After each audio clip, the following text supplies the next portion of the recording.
ਅੱਜ ਦੀ ਇਹ ਘਟਨਾ ਅਮਰੀਕਾ ਦੇ ਵਿੱਚ ਰਹਿਣ ਵਾਲੇ ਇੱਕ ਗੁਰੂ ਸਿੱਖ ਭਾਈ ਹਰਜਿੰਦਰ ਸਿੰਘ ਜੀ ਦੀ ਹੈ।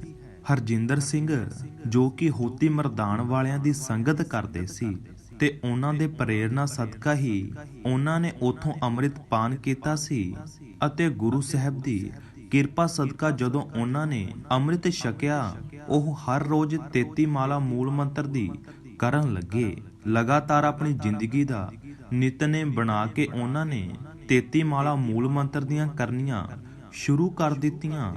ਸਮਾਂ ਬੀਤਦਾ ਗਿਆ ਅਤੇ ਸਮਾਂ ਪਾ ਕੇ ਭਾਈ ਹਰਜਿੰਦਰ ਸਿੰਘ ਜੀ ਅਮਰੀਕਾ ਚਲੇ ਗਏ। ਅਮਰੀਕਾ ਆ ਕੇ ਉਹਨਾਂ ਨੇ ਆਪਣਾ ਨਿਤਨੇਮ ਜਾਰੀ ਰੱਖਿਆ ਤੇ ਉਹ ਹਰ ਰੋਜ਼ ਮੂਲ ਮੰਤਰ ਦਾ ਸਿਮਰਨ ਕਰਦੇ ਰਹੇ। ਹੁਣ ਭਾਈ ਹਰਜਿੰਦਰ ਸਿੰਘ ਜੀ ਨੇ ਵਾਹਿਗੁਰੂ ਦੀ ਬਹੁਤ ਕਿਰਪਾ ਹੋ ਗਈ। ਫਿਰ ਉਹਨਾਂ ਦੀ ਜ਼ਿੰਦਗੀ ਵਿੱਚ ਇੱਕ ਅਨੋਖੀ ਗੱਲ ਹੁੰਦੀ ਹੈ। ਭਾਈ ਹਰਜਿੰਦਰ ਸਿੰਘ ਜੀ ਦੱਸਦੇ ਹਨ ਕਿ ਅਮਰੀਕਾ ਵਿੱਚ ਇੱਕ ਵਾਰ ਬਹੁਤ ਹੀ ਪਹੁੰਚੇ ਹੋਏ ਮੁਸਲਮਾਨ ਪੀਰ ਆਏ। ਉਹ ਪੀਰ ਦੇ ਮਗਰ ਬਹੁਤ ਦੁਨੀਆ ਲੱਗੀ ਹੋਈ ਸੀ ਕਿਉਂਕਿ ਉਸ ਪੀਰ ਨੇ ਬਹੁਤ ਹੀ ਛਿਲੇ ਕੱਢੇ ਹੋਏ ਸਨ। ਉਸ ਕੋਲ ਬਹੁਤ ਹੀ ਰਿੱਧੀਆਂ ਸਿੱਧੀਆਂ ਤੇ ਗੈਬੀ ਸ਼ਕਤੀਆਂ ਵੀ ਸਨ। ਬਹੁਤ ਸਾਰੇ ਸਿੱਖ ਲੋਕ ਵੀ ਉਸ ਦੇ ਮਗਰ ਲੱਗੇ ਹੋਏ ਸਨ ਕਿਉਂਕਿ ਜ਼ਿਆਦਾਤਰ ਲੋਕਾਂ ਦਾ ਝੁਕਾਵ ਸ਼ਕਤੀ ਵੱਲ ਵੱਧ ਹੁੰਦਾ ਹੈ ਅਤੇ ਪਰਮਾਤਮਾ ਵੱਲ ਘੱਟ। ਕਿਸੇ ਸੱਜਣ ਨੇ ਭਾਈ ਹਰਜਿੰਦਰ ਸਿੰਘ ਨੂੰ ਕਿਹਾ ਕਿ ਭਾਈ ਸਾਹਿਬ ਪੀਰ ਸਾਹਿਬ ਸਾਡੇ ਸ਼ਹਿਰ ਦੇ ਵਿੱਚ ਆਏ ਹੋਏ ਹਨ, ਉਹ ਬਹੁਤ ਪਹੁੰਚੇ ਹੋਏ ਹਨ, ਚਲੋ ਉਹਨਾਂ ਦੇ ਦਰਸ਼ਨ ਕਰਨ ਦੇ ਲਈ ਜਾਂਦੇ ਹਾਂ। ਭਾਈ ਹਰਜਿੰਦਰ ਸਿੰਘ ਨੇ ਕਿਹਾ ਕਿ ਮੈਂ ਤਾਂ ਗੁਰੂ ਦਾ ਸਿੱਖ ਹਾਂ ਅਤੇ ਗੁਰੂ ਘਰ ਜਾ ਕੇ ਗੁਰੂ ਦੇ ਦਰਸ਼ਨਾਂ ਦੀ ਅਭਿਆਸੀ ਹਾਂ ਜਾਂ ਫਿਰ ਗੁਰੂ ਦੇ ਦਰਸ਼ਨਾਂ ਦੀ ਤਾਂਘ ਰੱਖਦਾ ਹਾਂ। ਕਿਸੇ ਗੁਰੂ ਸਿੱਖ ਪਿਆਰੇ ਦੀ ਸੰਗਤ ਕਰਨਾ ਪਸੰਦ ਕਰਦਾ ਹਾਂ। ਉਹ ਇੱਕ ਮੁਸਲਮਾਨ ਪੀਰ ਹੈ ਤੇ ਅਸੀਂ ਗੁਰੂ ਦੇ ਸਿੱਖ ਤੇ ਸਾਡਾ ਉਸ ਦੇ ਨਾਲ ਕੀ ਸੰਬੰਧ ਹੈ। ਭਾਈ ਹਰਜਿੰਦਰ ਸਿੰਘ ਨੇ ਉਸ ਪੀਰ ਕੋਲ ਜਾਣ ਨੂੰ ਮਨਾ ਕਰ ਦਿੱਤਾ। ਫਿਰ ਉਸ ਸੱਜਣ ਨੇ ਕਿਹਾ ਕਿ ਉਸ ਪੀਰ ਸਾਹਿਬ ਦੇ ਕੋਲ ਬਹੁਤ ਸਾਰੇ ਸਿੱਖ ਵੀ ਜਾਂਦੇ ਹਨ, ਤੁਹਾਨੂੰ ਉੱਥੇ ਜਾਣ ਤੋਂ ਕੀ ਕੋਈ ਹਰਜ ਹੈ। ਭਾਈ ਸਾਹਿਬ ਨੇ ਕਿਹਾ ਕਿ ਜਾਂਦੇ ਹੋਣਗੇ ਹੋਰ ਸਿੱਖ, ਮੇਰਾ ਮਨ ਨਹੀਂ ਮੰਨਦਾ। ਫਿਰ ਉਸ ਸੱਜਣ ਨੇ ਭਾਈ ਸਾਹਿਬ ਤੇ ਉੱਥੇ ਜਾਣ ਦਾ ਪ੍ਰੈਸ਼ਰ ਪਾਇਆ। ਉਸਨੇ ਕਿਹਾ ਕਿ ਜੇਕਰ ਇੱਕ ਵਾਰੀ ਚਲੇ ਵੀ ਗਏ ਤਾਂ ਕੀ ਫਰਕ ਪੈ ਜਾਵੇਗਾ। ਪੀਰ ਸਾਹਿਬ ਬਹੁਤ ਹੀ ਪਹੁੰਚੇ ਹੋਏ ਸਨ। ਬਾਰ-ਬਾਰ ਉਸ ਸੱਜਣ ਤੇ ਜ਼ੋਰ ਦੇਣ ਤੇ ਭਾਈ ਹਰਜਿੰਦਰ ਸਿੰਘ ਜੀ ਉੱਥੇ ਜਾਣ ਦੇ ਲਈ ਤਿਆਰ ਹੋ ਗਏ। ਅਮਰੀਕਾ ਦੇ ਵਿੱਚ ਕਿਸੇ ਦੇ ਘਰ ਦੇ ਵਿੱਚ ਪੀਰ ਸਾਹਿਬ ਨੇ ਰਿਹਾਇਸ਼ ਕੀਤੀ ਸੀ। ਉਹ ਸੱਜਣ ਭਾਈ ਹਰਜਿੰਦਰ ਸਿੰਘ ਨੂੰ ਲੈ ਕੇ ਉਹਨਾਂ ਦੀ ਰਿਹਾਇਸ਼ ਤੇ ਪਹੁੰਚ ਗਿਆ। ਉੱਥੇ ਜਾ ਕੇ ਦੇਖਿਆ ਕਿ ਪੀਰ ਸਾਹਿਬ ਨੇ ਆਪਣੀ ਰਿਹਾਇਸ਼ ਦੇ ਉੱਤੇ ਲੰਗਰ ਚਲਾਇਆ ਹੋਇਆ ਸੀ। ਜੇਕਰ ਕੋਈ ਵੀ ਆਉਂਦਾ ਸੀ ਤਾਂ ਉਸ ਨੂੰ ਲੰਗਰ ਛਕਣਾ ਪੈਂਦਾ ਸੀ ਤੇ ਫਿਰ ਪੀਰ ਸਾਹਿਬ ਦੇ ਦਰਸ਼ਨ ਹੋਣਗੇ। ਬਹੁਤੇ ਲੋਕ ਇਸ ਗੱਲ ਤੇ ਘੱਟ ਵਿਚਾਰ ਕਰਦੇ ਹਨ। ਭਾਈ ਹਰਜਿੰਦਰ ਸਿੰਘ ਨੇ ਕਿਸੇ ਸੇਵਕ ਨੂੰ ਪੁੱਛ ਲਿਆ ਕਿ ਲੰਗਰ ਦੇ ਵਿੱਚ ਕੀ ਬਣਿਆ ਹੋਇਆ ਹੈ ਤਾਂ ਕਿਸੇ ਸੇਵਕ ਨੇ ਕਿਹਾ ਕਿ ਇੱਥੇ ਕੁੱਠੇ ਮਾਸ ਰਿੰਨਿਆ ਹੋਇਆ ਹੈ। ਭਾਈ ਸਾਹਿਬ ਨੇ ਦੇਖਿਆ ਕਿ ਉੱਥੇ ਕਈ ਸਿੱਖ ਲੋਕ ਵੀ ਇਹ ਲੰਗਰ ਛਕ ਰਹੇ ਸੀ ਕਿ ਮੈਂ ਭੁੱਖਾ ਰਹਿ ਲਵਾਂਗਾ ਪਰ ਮੈਂ ਇਹ ਖਾਣਾ ਨਹੀਂ ਖਾਵਾਂਗਾ। ਫਿਰ ਜਦੋਂ ਭਾਈ ਸਾਹਿਬ ਨੇ ਇਸ ਖਾਣੇ ਨੂੰ ਖਾਣ ਤੋਂ ਮਨਾ ਕਰ ਦਿੱਤਾ, ਫਿਰ ਕਿਸੇ ਸੇਵਕ ਨੇ ਅੰਦਰ ਜਾ ਕੇ ਪੀਰ ਸਾਹਿਬ ਨੂੰ ਦੱਸਿਆ ਕਿ ਬਾਹਰ ਇੱਕ ਸਿੱਖ ਆਇਆ ਹੋਇਆ ਹੈ ਅਤੇ ਉਹ ਲੰਗਰ ਛਕਣ ਤੋਂ ਮਨਾ ਕਰ ਰਿਹਾ ਹੈ। ਇਸ ਤਰ੍ਹਾਂ ਮਨਾ ਕਰਨ ਦੇ ਨਾਲ ਉਸ ਪੀਰ ਦੇ ਧਰਮ ਦੀ ਬੇਇੱਜ਼ਤੀ ਸਮਝੀ ਗਈ। ਜਦੋਂ ਪੀਰ ਨੂੰ ਪਤਾ ਲੱਗਿਆ ਤਾਂ ਪੀਰ ਸਾਹਿਬ ਨੇ ਪੁੱਛਿਆ ਕਿ ਕੌਣ ਹੈ ਉਹ ਅਤੇ ਕਿੱਥੇ ਹੈ। ਸੇਵਕ ਨੇ ਇਸ਼ਾਰਾ ਕਰਨ ਤੇ ਪੀਰ ਸਾਹਿਬ ਨੇ ਆਪਣੇ ਕਮਰੇ ਦੇ ਵਿੱਚ ਬਾਹਰ ਝਾਤੀ ਮਾਰੀ ਅਤੇ ਉਸ ਗੁਰਸਿੱਖ ਵੱਲ ਤੱਕਿਆ। ਕੁਝ ਸਮੇਂ ਬਾਅਦ ਉਹ ਫਿਰ ਆਪਣੇ ਕਮਰੇ ਦੇ ਵਿੱਚ ਬਾਹਰ ਆਉਂਦਾ ਹੈ। ਉਸ ਪੀਰ ਨੇ ਦੂਰ ਖੜੇ ਹੋ ਕੇ ਜੋ ਕੋਈ ਵੀ ਉਸ ਦੇ ਕੋਲ ਸ਼ਕਤੀ ਸੀ ਉਸ ਦਾ ਪ੍ਰਯੋਗ ਕਰਕੇ ਭਾਈ ਹਰਜਿੰਦਰ ਸਿੰਘ ਜੀ ਤੇ ਆਪਣਾ ਪ੍ਰਭਾਵ ਪਾਉਣ ਦੀ ਕੋਸ਼ਿਸ਼ ਕੀਤੀ। ਭਾਈ ਹਰਜਿੰਦਰ ਸਿੰਘ ਜੀ ਦੱਸਦੇ ਹਨ ਕਿ ਜਦੋਂ ਉਹ ਪੀਰ ਨੇ ਆਪਣਾ ਮੰਤਰ ਦੀ ਸ਼ਕਤੀ ਦਾ ਪ੍ਰਯੋਗ ਕਰਕੇ ਆਪਣਾ ਪ੍ਰਯੋਗ ਮੇਰੇ ਉੱਪਰ ਪਾਉਣਾ ਚਾਹਿਆ ਤੇ ਉਹ ਫਿਰ ਉਹਨਾਂ ਵੱਲ ਤੱਕਦਾ ਹੈ। ਭਾਈ ਹਰਜਿੰਦਰ ਸਿੰਘ ਜੀ ਨੂੰ ਕੁਝ ਸਮੇਂ ਪਿੱਛੋਂ ਇਹ ਮਹਿਸੂਸ ਹੋਣ ਲੱਗਿਆ ਕਿ ਉਹਨਾਂ ਦਾ ਸਰੀਰ ਜਕੜ ਹੋਣ ਲੱਗ ਪਿਆ ਹੈ। ਭਾਈ ਸਾਹਿਬ ਸੋਚਣ ਲੱਗੇ ਕਿ ਇਹ ਕੀ ਹੋ ਰਿਹਾ ਹੈ ਕਿਉਂਕਿ ਉਹਨਾਂ ਨੂੰ ਕੁਝ ਵੀ ਸਮਝ ਨਹੀਂ ਆ ਰਿਹਾ ਸੀ ਅਤੇ ਉਹਨਾਂ ਨੂੰ ਇਹ ਵੀ ਨਹੀਂ ਪਤਾ ਸੀ ਕਿ ਇਹ ਕੌਣ ਹੈ ਤੇ ਕੌਣ ਕਰ ਰਿਹਾ ਹੈ। ਭਾਈ ਸਾਹਿਬ ਨੇ ਦੱਸਿਆ ਕਿ ਉਸ ਸਮੇਂ ਉਹਨਾਂ ਦੇ ਉੱਪਰ ਗੁਰੂ ਸਾਹਿਬ ਦੀ ਰਹਿਮਤ ਕੀਤੀ। ਉਹਨਾਂ ਅੰਦਰ ਲਗਾਤਾਰ ਮੂਲ ਮੰਤਰ ਦਾ ਜਾਪ ਚੱਲਣਾ ਸ਼ੁਰੂ ਹੋ ਗਿਆ ਅਤੇ ਉਸ ਸਮੇਂ ਉਹਨਾਂ ਦੀ ਸੂਰਤੀ ਮੂਲ ਮੰਤਰ ਦੇ ਨਾਲ ਜੁੜ ਗਈ। ਭਾਈ ਸਾਹਿਬ ਨੇ ਦੱਸਿਆ ਕਿ ਉਹਨਾਂ ਨੇ ਫਿਰ ਮੂਲ ਮੰਤਰ ਦਾ ਸਿਮਰਨ ਕਰਨਾ ਸ਼ੁਰੂ ਕਰ ਦਿੱਤਾ। ਫਿਰ ਬਸ 1 ਜਾਂ 2 ਮਿੰਟ ਦੀ ਗੱਲ ਸੀ। ਉਸ ਪੀਰ ਦਾ ਜੋ ਵੀ ਮੰਤਰ ਦੇ ਨਾਲ ਭਾਈ ਸਾਹਿਬ ਨੂੰ ਆਪਣੇ ਵਸ ਦੇ ਵਿੱਚ ਕਰਨਾ ਚਾਹੁੰਦਾ ਸੀ, ਉਸ ਦਾ ਮੰਤਰ ਉਲਟਾ ਹੀ ਉਸ ਦੇ ਉੱਪਰ ਪੈ ਗਿਆ। ਇਸ ਤਰ੍ਹਾਂ ਉਲਟਾ ਮੰਤਰ ਪੈਣ ਦੇ ਕਾਰਨ ਪੀਰ ਨੂੰ ਅਚਾਨਕ ਇੱਕ ਚੱਕਰ ਆਇਆ ਤੇ ਉਹ ਦੂਰ ਜਾ ਕੇ ਡਿੱਗਿਆ ਅਤੇ ਉਸ ਦਾ ਸਿਰ ਕੰਧ ਦੇ ਨਾਲ ਵੱਜਿਆ ਅਤੇ ਸਿਰ ਫਟ ਗਿਆ। ਉਸ ਦੇ ਸਿਰ ਦੇ ਵਿੱਚੋਂ ਲਹੂ ਨਿਕਲਦਾ ਇਹ ਸਭ ਦੇਖ ਉਸ ਦੇ ਸ਼ਰਧਾਲੂ ਬਿਲਕੁਲ ਘਬਰਾ ਗਏ ਅਤੇ ਕਿਸੇ ਨੂੰ ਕੁਝ ਵੀ ਪਤਾ ਨਹੀਂ ਲੱਗ ਰਿਹਾ ਸੀ ਕਿ ਇਹ ਕੀ ਹੋ ਰਿਹਾ ਹੈ, ਕਿਉਂਕਿ ਇਹ ਅੰਦਰੂਨੀ ਸ਼ਕਤੀਆਂ ਦੀ ਲੜਾਈ ਚੱਲ ਰਹੀ ਸੀ। ਆਖਰ ਭਾਈ ਹਰਜਿੰਦਰ ਸਿੰਘ ਜੀ ਨੇ ਮਨ ਦੇ ਵਿੱਚ ਖਿਆਲ ਆਇਆ ਕਿ ਸਾਰਿਆਂ ਦਾ ਧਿਆਨ ਹੁਣ ਉਹਨਾਂ ਦੇ ਵੱਲ ਹੈ, ਕਿਉਂਕਿ ਉਹਨਾਂ ਦਾ ਪੀਰ ਉਹਨਾਂ ਦੇ ਕਹਿਣ ਤੇ ਹੀ ਬਾਹਰ ਆਇਆ ਸੀ।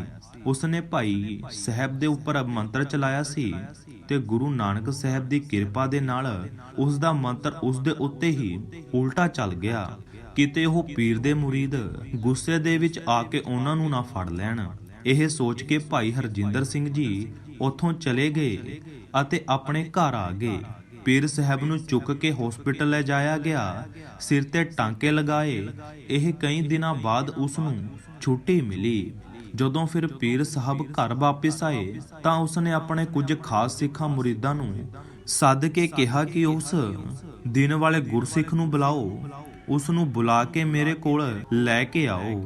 ਸਾਰੇ ਬਹੁਤ ਹੈਰਾਨ ਹੋਏ ਕਿ ਇਸ ਪੀਰ ਨੂੰ ਮਿਲਣ ਦੇ ਲਈ ਲੋਕ ਤਰਸਦੇ ਹਨ ਤੇ ਉਹਨਾਂ ਨੂੰ ਸਮਾਂ ਨਹੀਂ ਮਿਲਦਾ, ਪਰ ਇਹ ਪੀਰ ਗੁਰਸਿੱਖ ਨੂੰ ਖੁਦ ਮਿਲਣ ਦੇ ਲਈ ਬੁਲਾ ਰਹੇ ਹਨ।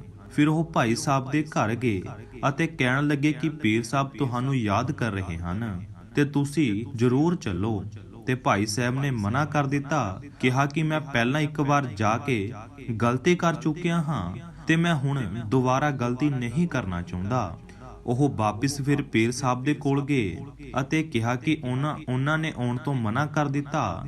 ਪੀਰ ਨੇ ਕਿਹਾ ਕਿ ਜਿਵੇਂ ਮਰਜ਼ੀ ਕਰੋ, ਮਿੰਨਤਾਂ ਤਰਲੇ ਕਰੋ, ਬਸ ਉਸ ਨੂੰ ਮੇਰੇ ਕੋਲ ਲੈ ਕੇ ਆਓ। ਉਹ ਫਿਰ ਭਾਈ ਹਰਜਿੰਦਰ ਸਿੰਘ ਕੋਲ ਗਏ ਅਤੇ ਲੈ ਜਾਣ ਦੀ ਜ਼ੋਰ ਪਾਉਣ ਲੱਗੇ ਅਤੇ ਕਿਹਾ ਕਿ ਪੀਰ ਸਾਹਿਬ ਦਾ ਖਾਸ ਹੁਕਮ ਹੈ ਕਿ ਭਾਈ ਸਾਹਿਬ ਨੇ ਕਿਹਾ ਕਿ ਮੈਂ ਸੱਚੀ ਗੱਲ ਦੱਸਦਾ ਹਾਂ, ਮੈਂ ਪਿਛਲੀ ਵਾਰ ਉੱਥੇ ਗਿਆ ਸੀ ਤਾਂ ਪੀਰ ਸਾਹਿਬ ਨੂੰ ਚੱਕਰ ਆ ਕੇ ਉਹਨਾਂ ਦਾ ਸਿਰ ਫਟ ਗਿਆ। ਜੇ ਇਸ ਵਾਰ ਪੀਰ ਨੂੰ ਕੁਝ ਹੋ ਗਿਆ, ਤੁਸੀਂ ਸਾਰਿਆਂ ਨੇ ਮੈਨੂੰ ਫੜ ਲੈਣਾ ਹੈ, ਇਸ ਲਈ ਮੈਂ ਉੱਥੇ ਨਹੀਂ ਜਾਣਾ। ਤੀਸਰੇ ਵਾਰੀ ਫਿਰ ਪੀਰ ਸਾਹਿਬ ਨੇ ਕਿਹਾ ਕਿ ਉਸ ਨੂੰ ਗਰੰਟੀ ਦਿਓ ਕਿ ਉਹਨੂੰ ਕੋਈ ਕੁਝ ਨਹੀਂ ਕਹੇਗਾ, ਬਸ ਇੱਕ ਵਾਰ ਉਹ ਉਸ ਨੂੰ ਆ ਕੇ ਦਰਸ਼ਨ ਦੇ ਦਿਓ। ਐਨੀ ਵਾਰ ਜ਼ੋਰ ਪਾਉਣ ਤੇ ਭਾਈ ਸਾਹਿਬ ਨੇ ਗੁਰੂ ਸਾਹਿਬ ਦੇ ਅੱਗੇ ਅਰਦਾਸ ਕੀਤੀ ਅਤੇ ਉਸ ਪੀਰ ਨੂੰ ਮਿਲਣ ਦੇ ਲਈ ਚਲੇ ਗਏ। ਜਦੋਂ ਭਾਈ ਸਾਹਿਬ ਜੀ ਉੱਥੇ ਪਹੁੰਚੇ ਤਾਂ ਉਹਨਾਂ ਨੇ ਦੇਖਿਆ ਕਿ ਪੀਰ ਸਾਹਿਬ ਘਰ ਦੇ ਬਾਹਰ ਖੜੇ ਕੇ ਉਹਨਾਂ ਦਾ ਸਵਾਗਤ ਕਰਨ ਦੇ ਲਈ ਉਡੀਕ ਕਰ ਰਹੇ ਹਨ। ਸਾਰੇ ਲੋਕ ਇਹ ਦੇਖ ਕੇ ਹੈਰਾਨ ਹੋ ਗਏ।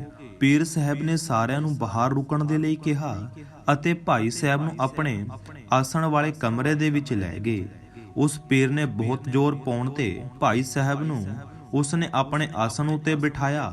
ਉਸਨੇ ਭਾਈ ਸਾਹਿਬ ਨੂੰ 10,000 ਪਾਉਂਡ ਤੇ ਇੱਕ ਕੀਮਤੀ ਤਵੀਤੀ ਭੇਟ ਕੀਤੀ। ਫਿਰ ਉਸ ਪੀਰ ਨੇ ਭਾਈ ਸਾਹਿਬ ਨੂੰ ਕਿਹਾ ਕਿ ਉਹ ਬਹੁਤ ਹੈਰਾਨ ਹੈ। ਉਸਨੇ ਦੱਸਿਆ ਕਿ ਉਸਨੇ 18 ਸ਼ਿਲੇ ਕੱਢੇ ਹੋਏ ਹਨ। ਉਸ ਕੋਲ ਹੋਰ ਵੀ ਸਾਰੀਆਂ ਰਿੱਧੀਆਂ ਸਿੱਧੀਆਂ ਹਨ। ਉਸ ਦੀ ਸ਼ਕਤੀ ਦੇ ਸਾਹਮਣੇ ਕੋਈ ਵੀ ਠਿਕ ਨਹੀਂ ਸਕਦਾ। ਉਸ ਮੰਤਰ ਦੀ ਸ਼ਕਤੀ ਨਾਲ ਹਰ ਇੱਕ ਨੂੰ ਬਸ ਦੇ ਵਿੱਚ ਕਰ ਲੈਂਦਾ ਹਾਂ, ਪਰ ਇੱਕ ਤੂੰ ਹੀ ਗੁਰੂ ਦਾ ਸਿੱਖ ਹੈ ਜੋ ਉਸ ਮੰਤਰ ਦੇ ਪ੍ਰਭਾਵ ਦੇ ਵਿੱਚ ਨਹੀਂ ਆਇਆ, ਸਗੋਂ ਉਸ ਦਾ ਉਲਟਾ ਵਾਰ ਮੇਰੇ ਤੇ ਹੀ ਪੈ ਗਿਆ। ਪੀਰ ਸਾਹਿਬ ਨੇ ਭਾਈ ਨੂੰ ਕਿਹਾ ਕਿ ਉਹਨਾਂ ਦੇ ਕੋਲ ਕਿਹੜੀ ਸ਼ਕਤੀ ਹੈ। ਭਾਈ ਸਾਹਿਬ ਨੂੰ ਕੁਝ ਵੀ ਸਮਝ ਨਾ ਲੱਗਿਆ। ਉਹਨਾਂ ਨੇ ਪੀਰ ਨੂੰ ਕਿਹਾ ਕਿ ਉਹਨਾਂ ਕੋਲ ਕੋਈ ਸ਼ਕਤੀ ਜਾਂ ਸ਼ਿਲੇ ਨਹੀਂ ਹਨ। ਪੀਰ ਸਾਹਿਬ ਨੇ ਕਿਹਾ ਕਿ ਉਹਨਾਂ ਨੇ ਸਭ ਕੁਝ ਆਪਣੇ ਬਾਰੇ ਦੱਸ ਦਿੱਤਾ ਹੈ, ਹੁਣ ਉਹਨਾਂ ਦਾ ਵੀ ਫਰਜ਼ ਬਣਦਾ ਹੈ ਕਿ ਉਹ ਸਭ ਕੁਝ ਉਹਨਾਂ ਨੂੰ ਦੱਸਣ। ਭਾਈ ਸਾਹਿਬ ਨੇ ਕਿਹਾ ਕਿ ਗੱਲ ਹੈ ਹੀ ਨਹੀਂ ਕੋਈ, ਮੈਂ ਕੀ ਦੱਸਾਂ। ਕੁਝ ਵੀ ਗੁਪਤ ਨਹੀਂ ਹੈ। ਪੀਰ ਤੇ ਜ਼ੋਰ ਪਾਉਣ ਤੇ ਭਾਈ ਸਾਹਿਬ ਨੇ ਕਿਹਾ ਕਿ ਇਹ ਸਭ ਕੁਝ ਮੇਰੇ ਗੁਰੂ ਨਾਨਕ ਸਾਹਿਬ ਜੀ ਦੀ ਕਿਰਪਾ ਸਦਕਾ ਹੀ ਹੈ। ਧੰਨ ਗੁਰੂ ਗ੍ਰੰਥ ਸਾਹਿਬ ਜੀ ਦੀ ਕਿਰਪਾ ਸਦਕਾ ਹੀ ਹੈ। ਭਾਈ ਸਾਹਿਬ ਨੇ ਪੀਰ ਨੂੰ ਦੱਸਿਆ ਕਿ ਉਹਨਾਂ ਨੇ 5 ਪਿਆਰਿਆਂ ਤੋਂ ਅੰਮ੍ਰਿਤ ਦੀ ਦਾਤ ਲੈ ਕੇ 33 ਮਾਲਾ ਹਰ ਰੋਜ਼ ਮੂਲ ਮੰਤਰ ਦੀਆਂ ਹੋਰਨਾਂ ਬਾਣੀਆਂ ਦਾ ਨਿਤਨੇਮ ਬਣਾਇਆ ਹੋਇਆ ਹੈ। ਗੁਰੂ ਦੀ ਕਿਰਪਾ ਦੇ ਨਾਲ 3 ਵਜੇ ਅੰਮ੍ਰਿਤ ਵੇਲੇ ਉੱਠ ਕੇ 8-9 ਵਜੇ ਤੱਕ ਨਿਤਨੇਮ ਕਰਕੇ ਗੁਰੂ ਘਰ ਜਾ ਕੇ ਗੁਰੂ ਦੇ ਦਰਸ਼ਨ ਕਰਦਾ ਹਾਂ। ਹੋਰ ਕੋਈ ਰਿੱਧੀ ਸਿੱਧੀ ਜਾਂ ਹੋਰ ਕੋਈ ਮੰਤਰ ਨਹੀਂ ਕੱਢਿਆ ਹੋਇਆ। ਉਸ ਸਮੇਂ ਉਸ ਪੀਰ ਨੇ ਭਾਈ ਸਾਹਿਬ ਨੂੰ ਨਮਸਕਾਰ ਕੀਤੀ ਅਤੇ ਸਜਦਾ ਕੀਤਾ। ਉਸ ਪੀਰ ਨੇ ਭਾਈ ਸਾਹਿਬ ਨੂੰ ਕਿਹਾ ਕਿ ਧੰਨ ਹੈ ਤੂੰ ਜਿਸ ਨੇ ਆਪਣੇ ਗੁਰੂ ਦੇ ਮੂਲ ਮੰਤਰ ਦੀ ਸਾਧਨਾ ਕੀਤੀ, ਪਰ ਤੇਰੇ ਅੰਦਰ ਬਹੁਤ ਹੀ ਜ਼ਿਆਦਾ ਸ਼ਕਤੀ ਹੈ। ਇੰਨੀ ਜ਼ਿਆਦਾ ਸ਼ਕਤੀ ਹੈ ਕਿ ਤੇਰੇ ਅੱਗੇ ਵੱਡੇ ਵੱਡੇ ਪੀਰ ਵੀ ਝੁਕ ਜਾਣਗੇ, ਪਰ ਇਸ ਦੇ ਬਾਵਜੂਦ ਵੀ ਤੁਸੀਂ ਇੱਕ ਸਾਦੀ ਜ਼ਿੰਦਗੀ ਬਤੀਤ ਕਰ ਰਹੇ ਹੋ। ਤੁਹਾਡੇ ਉੱਤੇ ਗੁਰੂ ਸਾਹਿਬ ਦੀ ਬਹੁਤ ਹੀ ਕਿਰਪਾ ਹੈ। ਭਾਈ ਸਾਹਿਬ ਚੁੱਪਚਾਪ ਉੱਠ ਕੇ ਬਾਹਰ ਆ ਗਏ। ਭਾਈ ਸਾਹਿਬ ਨੇ ਦੱਸਿਆ ਕਿ 20 ਸਾਲ ਹੋ ਗਏ ਹਨ, ਮੁੜ ਕੇ ਉਹ ਪੀਰ ਅਮਰੀਕਾ ਨਹੀਂ ਆਇਆ। ਜੇਕਰ ਤੁਹਾਨੂੰ ਸਾਡੀ ਇਹ ਵੀਡੀਓ ਚੰਗੀ ਲੱਗੀ ਤਾਂ ਵੀਡੀਓ ਨੂੰ ਵੱਧ ਤੋਂ ਵੱਧ ਸ਼ੇਅਰ ਜ਼ਰੂਰ ਕਰਿਓ। ਨਵੀਂ ਵੀਡੀਓ ਲੈ ਕੇ ਜਲਦੀ ਹੀ ਆਵਾਂਗੇ। ਉਦੋਂ ਤੱਕ ਦੇ ਲਈ ਵਾਹਿਗੁਰੂ ਜੀ ਕਾ ਖਾਲਸਾ, ਵਾਹਿਗੁਰੂ ਜੀ ਕੀ ਫਤਿਹ।